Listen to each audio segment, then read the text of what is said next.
December 18th, graciously and tenderly frustrating.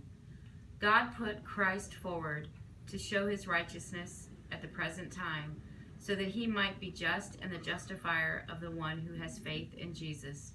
Romans 3:25 through 26. The story of Martin Luther's conversion illustrates a point.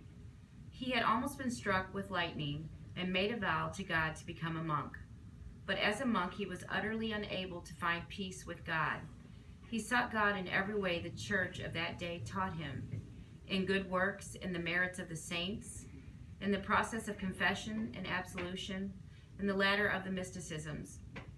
On top of all this, they appointed him to the university to study and to teach the Bible.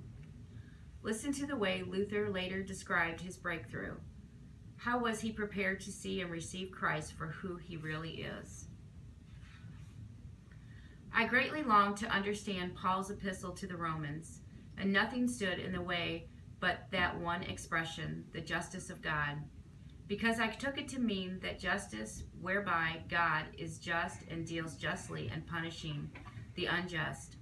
My situation was that, although an impeccable monk, I stood before God as a sinner, troubled in conscience, and I had no confidence that my merit would assuage him. Therefore, I did not love a just and angry God, but rather hated and murmured against him. Yet I clung to the dear Paul, and with great yearning to know what he meant.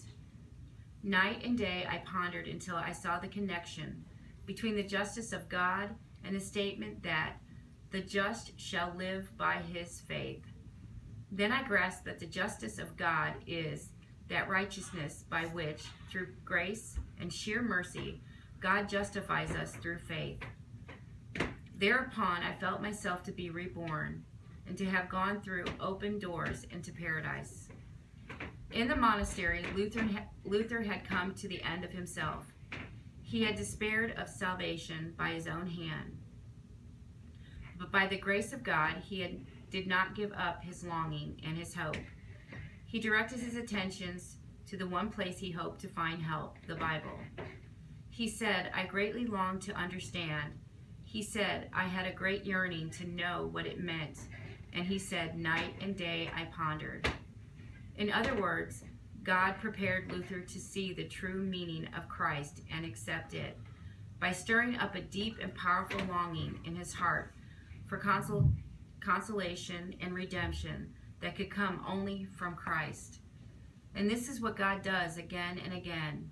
He may be doing it for you in this Advent season, graciously and tenderly frustrating you with life that is not centered on Christ and filling you with longings and desires that can't find their satisfaction in what this world offers, but only in the God-man. What a Christmas gift that might be. Let all your frustrations with this world throw you into the Word of God.